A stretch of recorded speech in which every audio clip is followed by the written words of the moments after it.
Minnesota, where a deranged shooter opened fire during morning mass, killing an innocent 8-year-old and 10-year-old. 14 other children and 3 adults were also injured during this horrible tragedy. This was the first morning mass of the school year for these beautiful, innocent children, and this sacred religious service was desecrated by an evil monster. We are all eternally grateful to the heroic law enforcement officers and first responders whose courage and swift response aided all of those impacted by this horrible tragedy. As Director Kash Patel confirmed yesterday, the FBI is currently investigating this shooting as an act of domestic terrorism and a hate crime targeting Catholics. President Trump signed a proclamation yesterday following his call with the governor of Minnesota, Tim Walz, acknowledging the victims and their families and directing flags to be flown at half-mast.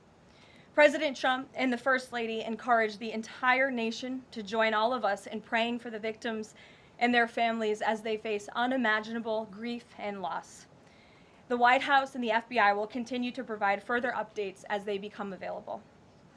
I also have a quick scheduling announcement for you today. The President will travel to New York City on September 22nd to address the United Nations General Assembly on Tuesday, September 23rd. On another matter, as Americans make their Labor Day weekend travel plans, they will be able to enjoy 5-year low gas prices thanks to President Trump fully unleashing American energy dominance. President Trump ended Joe Biden's Green New Scam policies and is delivering on his promise to make America affordable again.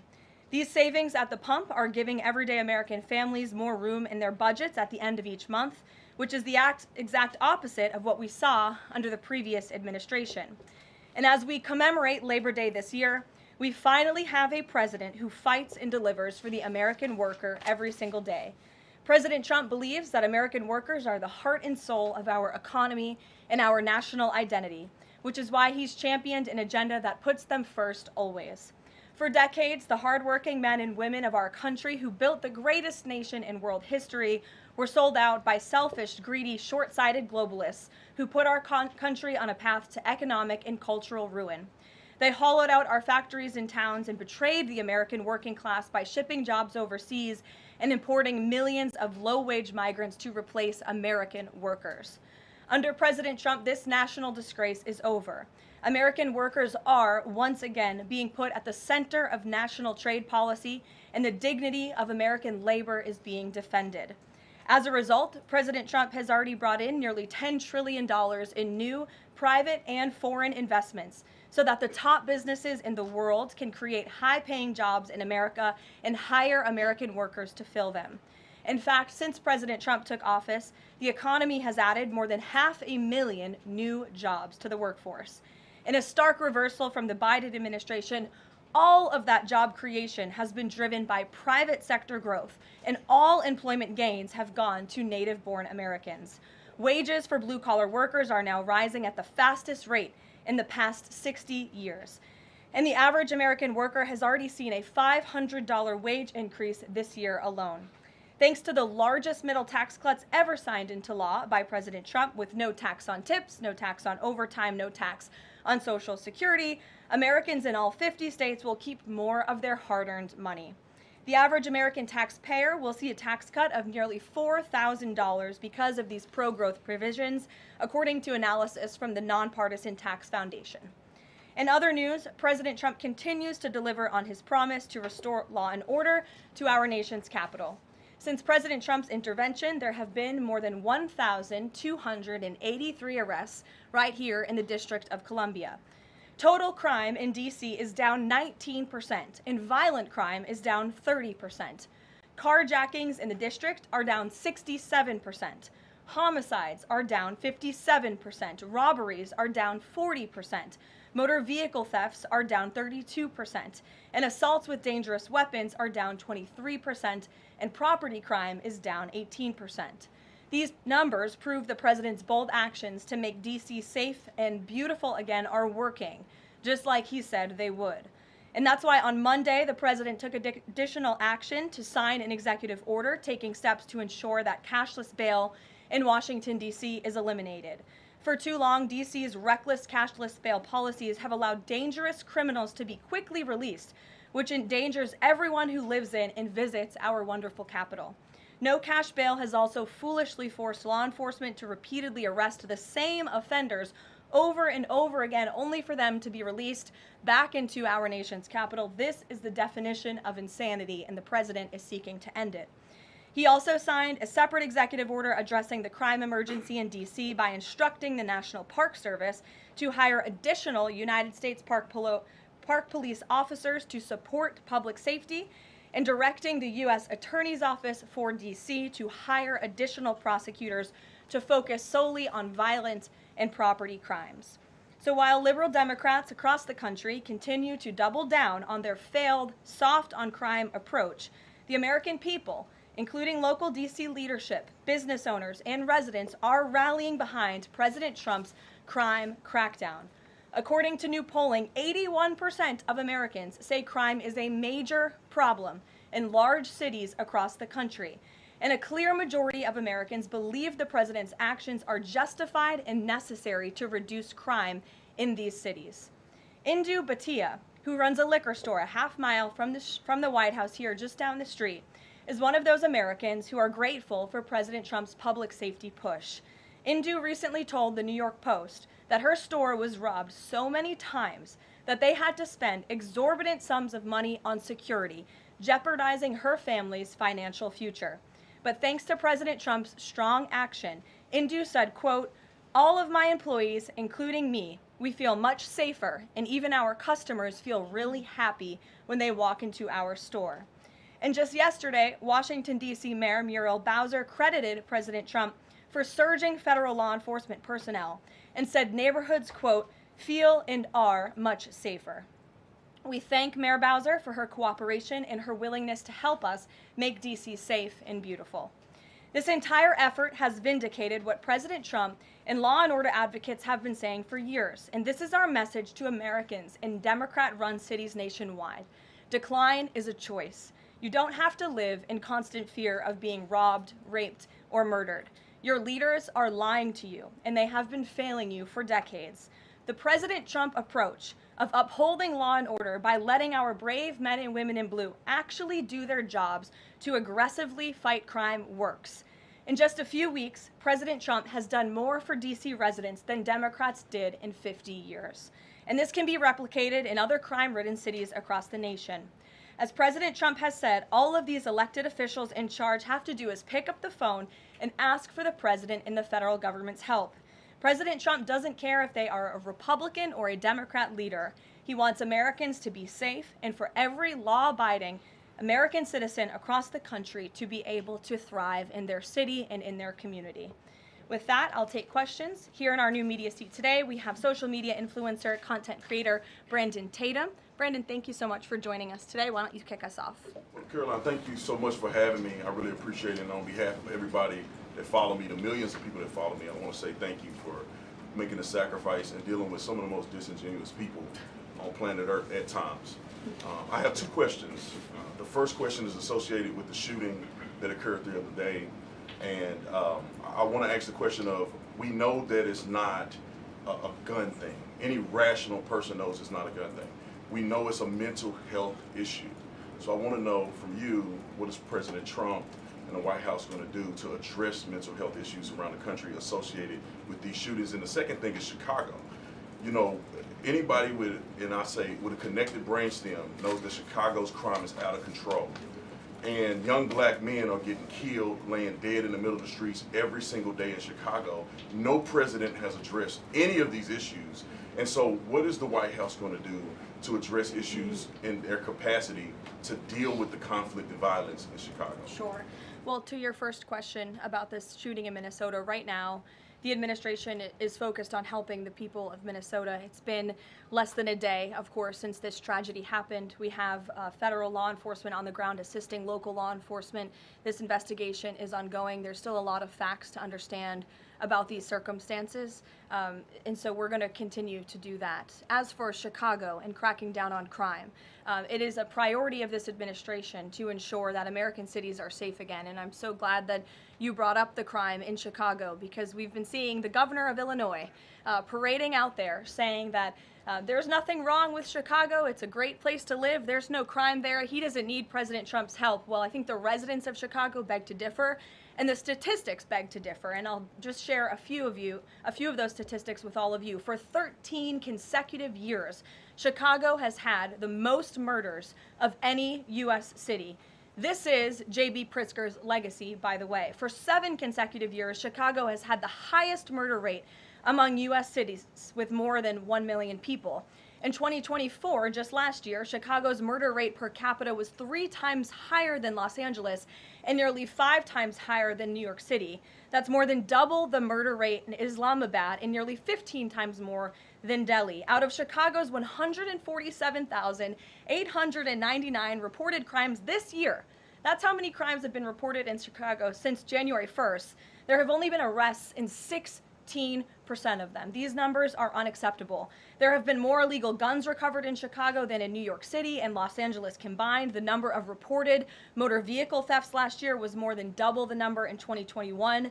And Chicago has also, just like DC, come under scrutiny over discrepancies in its homicide data reporting. So as bad as these numbers are, perhaps they are even worse. And this is Governor Pritzker's legacy. He should put politics aside. He should pick up the phone and call this president, who would be more than happy to do right by law-abiding American residents in the city of Chicago, and we hope that he will.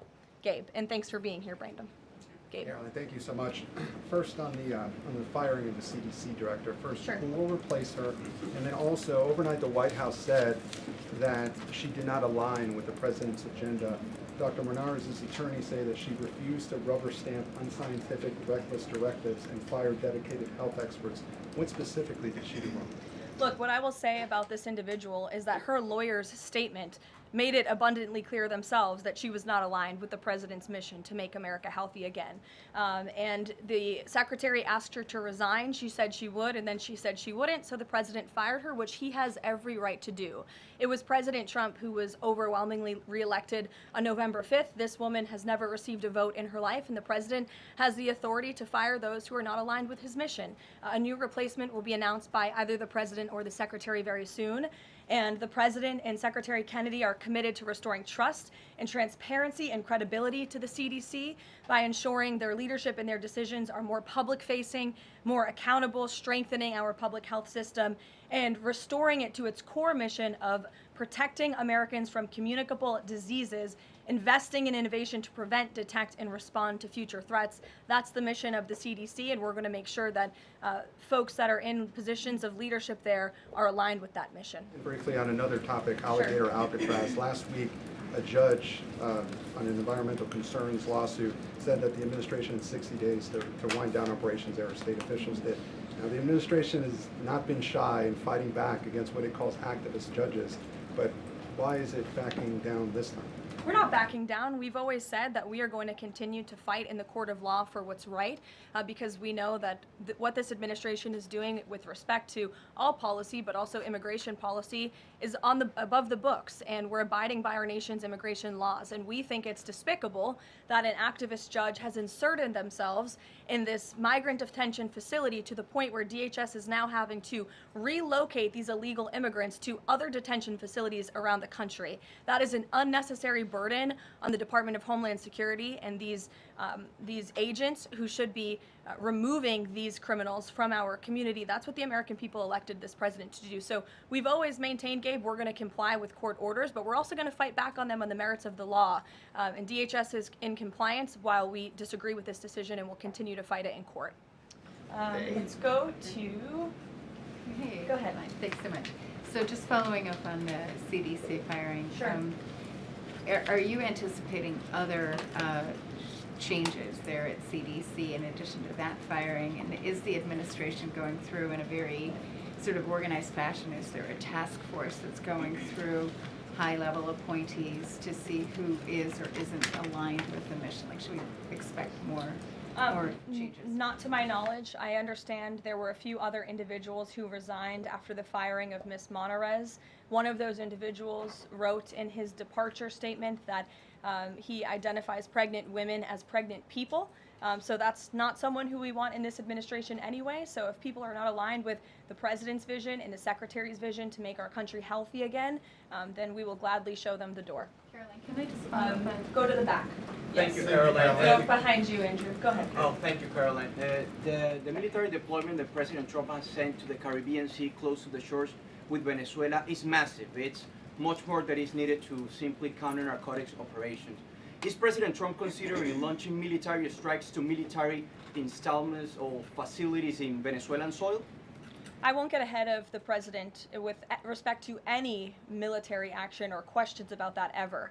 But what I will tell you is that many Caribbean nations and many nations in the region have applauded the administration's counter-drug operations and efforts, and the president is prepared to use every element of American power to stop drugs from flooding into our country and to bring those responsible to justice. And as I've said from this podium before, the Maduro regime is not the legitimate government of Venezuela. It is a narco-terror cartel. Maduro is not a legitimate president. He is a fugitive head of this drug cartel. He has been indicted in the United States for trafficking drugs into our country, and it is the utmost responsibility of this president and this administration to prevent the illicit flow of drugs into our country and to protect citizens from those deadly poisons.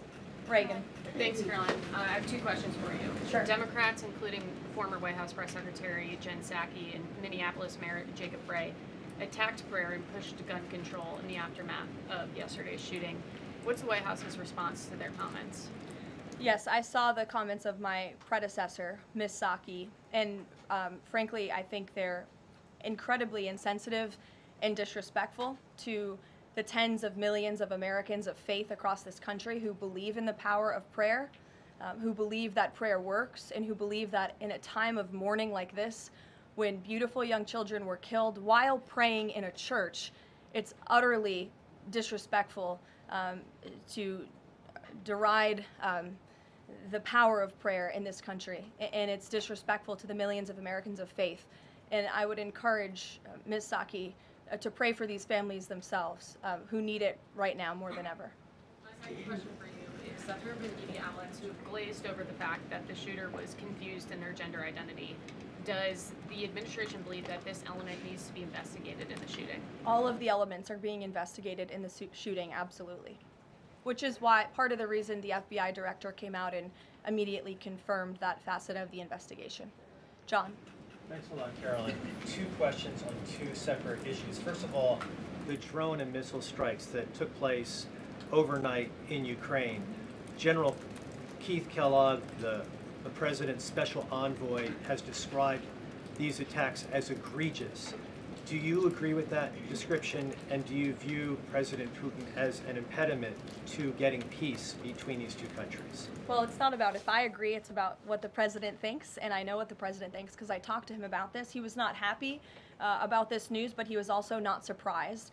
These are two countries that have been at war for a very long time. Russia launched this attack on Kyiv, and likewise, Ukraine recently dealt a blow to Russia's oil refineries. They have taken out, as a matter of fact, 20% of Russia's oil refinery capacity over the course of their attacks throughout the month of August. So the president is continuing to watch this intently, and this killing, unfortunately, will continue as long as the war continues, which is why the president wants it to end. And that's why he's worked harder than anyone to end this war, which would have never started if he were president. But perhaps both sides of this war are not ready to end it themselves. The president wants it to end, but the leaders of these two countries need it to end and want it to end, must want it to end as well. And I think the president will make some additional statements on this later. My second question has to do with, Carrie. I just had one more, if I may. It has to do with the president's intention to remove Lisa Cook as a member of the Federal Reserve Board. He is going or acting upon allegations that have been made by Trump administration official Bill Pulte. These are just allegations. She hasn't been convicted yet of any crime. Is the administration opposed to allowing Ms. Cook to have due process, to challenge what has been alleged against her? I believe she is challenging it. I believe she just filed a lawsuit today, and Mr. Pulte has deferred those allegations over to the Department of Justice to investigate them. What I will say is that you had these mortgage receipts, very clearly shown to the president, and he has the cause that he needs to fire this individual. He laid it out in the letter that he provided to her and to the public as well. And so we'll continue to fight this battle. Carrie. Hi, Karoline. So the president just announced that he wants to have a convention right before the midterms next year. The DNC has countered that they too want to have a convention right before the midterms as well. What's the White House's response to that? And can you give us just a little bit of a hint or a tease here as to how the president envisions a convention in for the midterms? Look, the president put out a statement on this earlier today. I'll let him speak further on the plans that he envisions, but I think he's very proud of the accomplishments and the achievements of his administration, as he should be. The most secure border in United States history, a crackdown on crime here in our nation's capital, an attack or a reversal of the attack on our energy industry from the previous administration. As I just pointed out to you, gas prices today, this Labor Day, are the lowest they've been since Labor Day in 2020. Our economy is bringing in trillions of dollars in revenue from all over the world again. So there's so much for Republicans and for the president and for Americans across the country to be proud of, and I think the president wants to see that celebrated. But for any further details on this as they come, we'll provide you with them. Iris. Thank you, Caroline. 2 questions on the shooting. What's the administration's message to some concerned parents across the country who might be now worried about their kids' safety in light of the latest incident? We completely and totally understand the concerns of parents across the country. This tragedy it's heartbreaking. As a parent myself, there are no words to describe just the heartbreak that these families must be enduring, which is why the president and the First Lady have encouraged everyone to continue to pray for these families and these victims. And it's why this administration is focused on removing public safety threats from our communities. And in fact, I can share with all of you that last night in Washington, D.C., when arrests were being made, there was an arrest of a juvenile right here in D.C. in Ward 7 for threats to kidnap and injure, receiving stolen property, possession of a large capacity feeding device, unlawful possession of firearms and ammunition. A search warrant was executed, 7 firearms were recovered, and the juvenile was arrested after an investigation was initiated based on social media posts allegedly threatening violence towards a school. So this was a juvenile who was a risk to not just himself, but the community here in Washington, and he was removed from the community last night because of the law enforcement efforts of this administration. And I would also point to the statement of our wonderful First Lady that she released yesterday. She wrote, "The tragic mass killing in Minnesota illuminates the need for preemptive intervention in identifying school shooters. Early warning signs are often evident, with many individuals exhibiting concerning behaviors and making violent threats online prior to their actions. We encourage all Americans, as the old saying goes, if you see something, say something. If you see warning signs or threats, report it to law enforcement." This administration, federal law enforcement, will take those reports and those threats seriously. They will be treated as a law enforcement emergency, and we will act accordingly. And on the First Lady's statement, would the administration consider ramping up resources on these fronts to parents and schools across the country to help them look into these signs and prevent more tragedies? It's a very fair question, Iris. As for any potential future policy decisions or funding questions, it's just been over 24 hours since this tragedy occurred. Right now we're focused on the FBI and their investigation and uncovering all the facts, and we'll leave those very important policy discussions to another day. Thank you, Caroline. Go ahead. Megan. I had a question about the Lisa Cook lawsuit that you mentioned. Does the president plan to wait until that lawsuit is resolved to appoint her replacement? I will leave that to the president to make that decision in that announcement himself. Brian. Thank you, Caroline. 2 questions.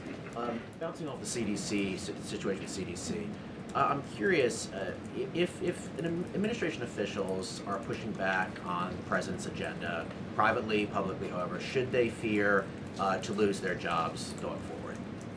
Look, I think if you're doing your job well, and if you are executing on the vision and the promises that the president made to the public who elected him back to this office, then you should have no fear about your job. Just do your job. That's what this president wants to see.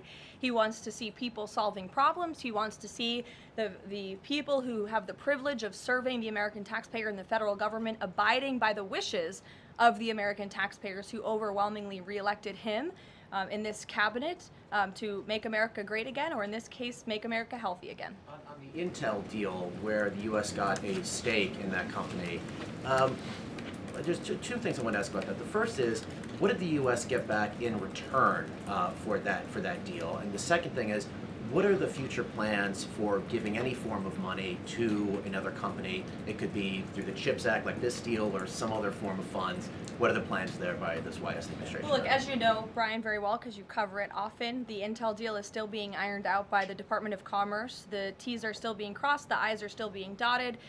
It's very much still under discussion. But the president's thinking, I can share with you, is certainly to ensure that the United States government is making our country wealthy again and is benefiting from some of these deals. And it's a creative solution. I know it's outside the box thinking, which is uncommon in this city, but it's something that he proposed and something that the Secretary of Commerce is working on putting into action. Mary. Thanks, Caroline. I have a couple questions on the shooting yesterday. The first one, this is the second shooting involving a trans-identifying shooter who specifically targeted Christians and Catholic kids. What kind of consequences do the gender-affirming therapists, doctors, or even the parents of these shooters face after these types of shootings? Well, as for the parents and potential therapists in this case, again, all of that is still currently being investigated by the FBI. I know the Secretary of Health and Human Services this morning said that HHS is investigating perhaps links between some of these drugs and these prescription drugs that some of these minors may be taking and an increase in violence. And obviously we have mental health problems in this country that this administration and Secretary Kennedy will continue to speak out about in the work that we're doing to solve it. Thank you. And just to follow up, I've seen a lot of calls for action, among these lawmakers saying that we shouldn't just be praying. One that I've seen on the right, actually, is calls for the FBI to institute a new class of domestic terrorism that involves trans ideology. Is that something that the administration would support? I would have to check with the appropriate people on that. Caroline. Daniel. Thank you, Caroline. We saw some new revised economic data come out today showing the U.S. economy grew at a 3.3% clip, largely buoyed by a surge in capex. What's the White House reaction to this, and is this sort of the president's vision beginning to come to life after the Big Beautiful Bill was passed in July? Yes, I mean, look, we did say that once the Big Beautiful Bill was signed into law, we're going to see the effects of this massive pro-growth piece of legislation. As I laid out for you as we head into the Labor Day weekend, there's many positive economic indicators that the American people can be hopeful about. But don't forget, we are reversing 4 years of reckless spending from the previous administration, of slamming regulations down the throats of American business owners and consumers across the country. But the administration is working very hard to unravel all of that and to ensure that small business owners and workers are thriving and that they have more money in their own pockets to spend. Thank you. Thanks so much, Caroline. Back on the CDC, there was reporting that some of the initial problems between RFK and the CDC director stemmed from miscommunications or differences on vaccine policy. So I wonder if you could just say whether or not the president believes that the COVID vaccine should be available to and covered by insurance for all Americans, regardless of age and pre-existing conditions. What I will tell you is that the FDA recently revoked the emergency use authorizations for 3 COVID vaccinations while simultaneously greenlighting 4 new COVID-19 vaccines with 2025 and 2026 formulas. The reason for the revocation of that emergency use authorization is because obviously the COVID pandemic and the public health emergency is over. But just to correct the record, because there's been a lot of misinformation on this, the FDA's decision does not affect the availability of COVID vaccines for Americans who want them. We believe in individual choice. That's a promise both the president and the secretary have made, and it's a promise they have now delivered on. Question, if I could, Caroline. Second question, if I could. Sorry.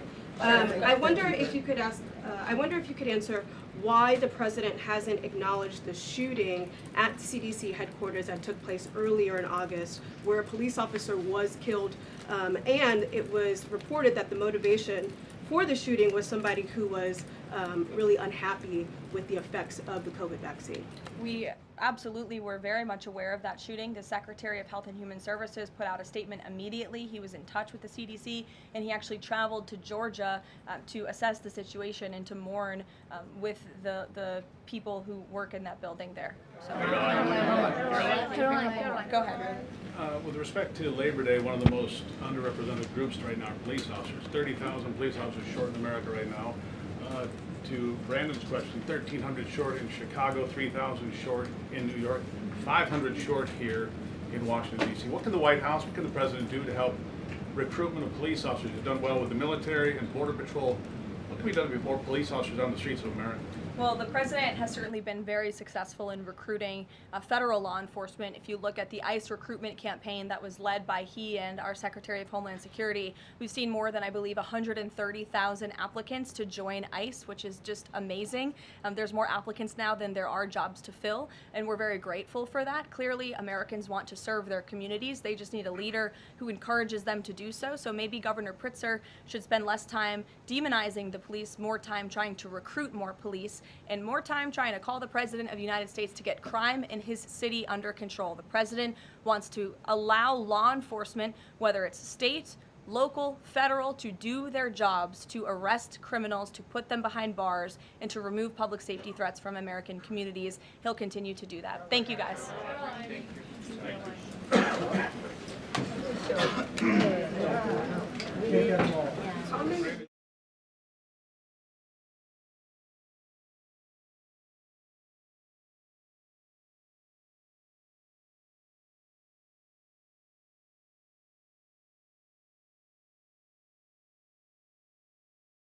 Police Department Interim Chief Robert Dunn, who you will be hearing from in a moment. And we're here to announce a new enforceable agreement that California DOJ has reached with the City of Torrance and the Torrance Police Department to reform the department's policies and practices, improve accountability, and strengthen the relationship between its officers and the community they serve. I want to start by emphasizing that this agreement was forged in partnership with Torrance Police Department. It was a collaborative effort. In reaching out to our office to conduct an independent review, Torrance Police Department has demonstrated a commitment to self-reflection, to looking inward, to find real solutions, to solve problems, to address systemic challenges. That is not